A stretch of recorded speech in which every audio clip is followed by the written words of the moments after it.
दिल्ली विधानसभा चुनाव के लिए आम आदमी पार्टी ने जहां 70 विधानसभा सीटों पर अपने प्रत्याशी घोषित कर दिए हैं, तो वहीं कांग्रेस ने भी 21 प्रत्याशियों की लिस्ट का ऐलान कर दिया है। लेकिन बीजेपी की तरफ से अभी तक एक भी प्रत्याशियों की लिस्ट जो है वो नहीं सामने आई है।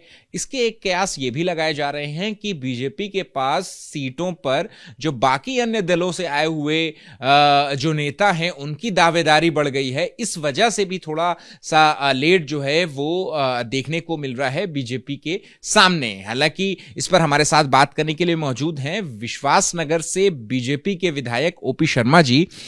ओपी शर्मा जी, आपसे सीधे सीधे यही जानना चाहेंगे कि इतनी देर क्यों हो रही है बीजेपी को लिस्ट जारी करने में? देखिए, चाहे केजरीवाल जी की पार्टी हो चाहे कांग्रेस हो, वह वन मैन शो है।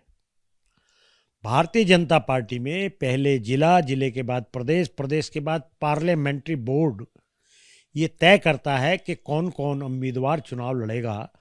तो उस प्रोसेस में भारतीय जनता पार्टी आ गई है और मुझे लगता है आने वाले 1 या 2 दिन में भारतीय जनता पार्टी के प्रत्याशियों की घोषणा कर दी जाएगी। पार्लियामेंट्री बोर्ड की बैठक या सीसी की बैठक कब होगी? मोस्ट प्रॉब्ली कल या परसों पार्लियामेंट्री बोर्ड की बैठक होनी चाहिए।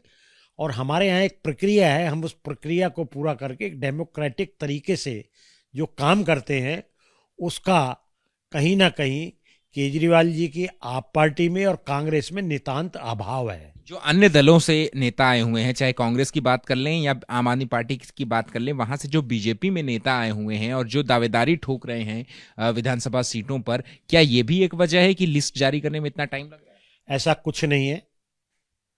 हमारे पार्टी के लोग बैठेंगे, बैठ के मिलजुल कर जो फैसला करेंगे उसमें श्रीमान नड्डा जी, श्रीमान मोदी जी, श्रीमान शाह साहब दिल्ली प्रदेश के अध्यक्ष, संगठन मंत्री जी और 2-4 लोग जो पार्लियामेंट्री बोर्ड में बैठेंगे और सामूहिक रूप से जो फैसला करेंगे वो पार्टी का हर कार्यकर्ता उसको सिरोधार्य करेगा। तो क्या ओपी शर्मा अगला विधानसभा चुनाव दिल्ली की विश्वासनगर सीट से लड़ने जा रहे हैं? ये निश्चित रूप से यदि पार्टी का आदेश होगा तो मैं निश्चित रूप से लड़ूंगा। पार्टी मुझे लड़ाए या मुझे किसी को लड़ाने के लिए कहे, मैं दोनों सूरतों में पार्टी के लिए प्रस्तुत हूँ। आपकी महत्वाकांक्षा है यहां से चुनाव दोबारा लड़ने की? नहीं, महत्वाकांक्षा तो सभी की होती है, लेकिन ये पार्टी देखेगी मेरी कितनी जरूरत कहाँ है, ये तय करना पार्टी का काम है। क्योंकि ये आपके ही सीट से नसीब सिंह हैं, नसीब सिंह जो कि यहीं से पूर्व विधायक हुआ करते थे, कांग्रेस से भी कुछ दिनों पहले बीजेपी में आए हुए हैं, उनकी भी दावेदारी है इस सीट पर।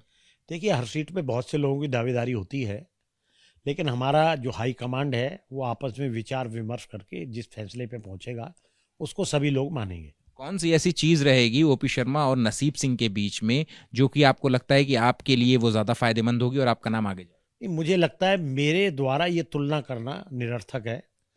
ये तुलना करना पार्टी का काम है, मेरा काम नहीं है। आपने जिस तरीके से 5 साल काम किया, या फिर हम ये कह दें कि 2020 विधानसभा चुनाव में जिस तरीके से आम आदमी पार्टी ने 62 सीटें जीती थी, और उस दौर में भी आप अपनी सीट जो है वो बीजेपी के खाते में डाल करके लेकर के आए, तो क्या ये भी एक प्लस पॉइंट होगा आपके लिए? देखिए, मैं 2013, 2015 और 2020 3 बार इस सीट से पार्टी ने मुझे टिकट दिया और जनता ने मुझे जिताया है। और दिल्ली की एकमात्र 70 सीटों में से एक ये सीट विश्वासनगर है जिसमें आज तक केजरीवाल या केजरीवाल का कोई उम्मीदवार चुनाव नहीं जीता है। और क्षेत्र में विकास के लिए लगातार काम भी किए हैं और पार्टी मोदी जी के नेतृत्व में मोदी जी की जितनी भी योजनाएं हैं उनको पूरी तरीके से लागू किया है। हमारे एरिया में यूनिवर्सिटी भी खुली है, बड़े बड़े काम भी हुए हैं, 8,000 करोड़ से ऊपर लागत के हमारे यहाँ काम हुए हैं।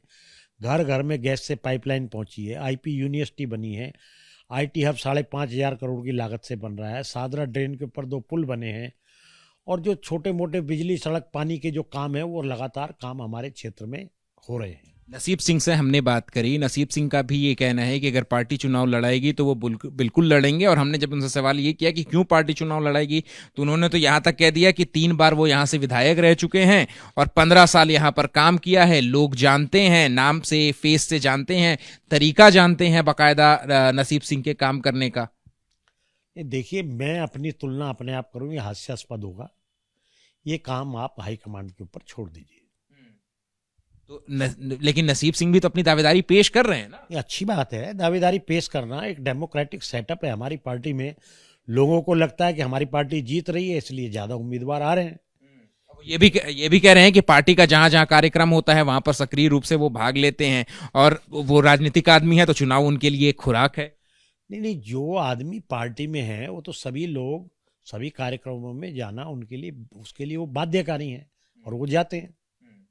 अच्छी बात है। तो प्रतिद्वंदी के रूप में देख रहे हैं कि नहीं? नहीं, मुझे तो कोई प्रतिद्वंदिता नजर आती नहीं है। पार्टी तय करेगी, पार्टी जो तय करेगी वो बढ़िया होगा, अच्छा होगा और बेस्ट होगा। आपकी बात होती है नसीब सिंह से? हाँ, खूब बात होती बीच बात हुई है कि है। टिकट? नहीं, हमारे मित्र हैं। नहीं, जो सभी तरह की बात होती है। टिकट के लिए तो बहुत ज़्यादा लंबी बात नहीं होती, लेकिन वो शुरू में कहते थे कि मैं चुनाव लड़ने नहीं आया हूँ। बाकी अगर उनका मन लड़ने का है तो इसमें कोई बुराई की बात नहीं है। सभी लोग अपने अपने दावा प्रस्तुत करेंगे और पार्टी जो तय करेगी वही आखिरी फैसला होगा। अगर पार्टी नसीब सिंह को चुनाव लड़ाती है तो क्या ओपी शर्मा नसीब सिंह के कैंपेनिंग में दिखेंगे? निश्चित रूप से देखेंगे, बिल्कुल देखेंगे। हम पार्टी जिसको कमल की माला जिसके गले में होगी, हम उसके साथ खड़े मिलेंगे। एक आखिरी सवाल है कि ओपी शर्मा के अंदर ऐसी कौन सी खूबी है जो कि उनकी दावेदारी जो है वो सबसे ज्यादा पुख्ता करती है आला कमान के सामने जब टिकटों की डिस्ट्रीब्यूशन होगा? देखिए, अपनी खूबियों के बारे में बताना तो सेक चिल्ली वाला काम है, और वो काम आप केजरीवाल जी पे छोड़ दीजिए। मैं क्या हूँ ये मेरी पार्टी जानती है, मेरे वोटर जानते हैं, मेरे साथी जानते हैं।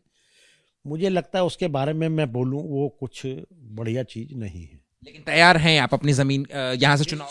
निश्चित रूप से 110% तैयार हैं। लड़ेंगे या लड़ाएंगे। यहां से अगर मौका मिले तो लड़ेंगे या लड़ाएंगे, दोनों चीज के लिए तैयार हैं। ठीक है, शुक्रिया बात करने के लिए। कैमरा पर्सन सुनील कुमार के साथ Amit Bilal, ABP news, Delhi. For exclusive and insightful videos, subscribe to our new channel ABP Live Premium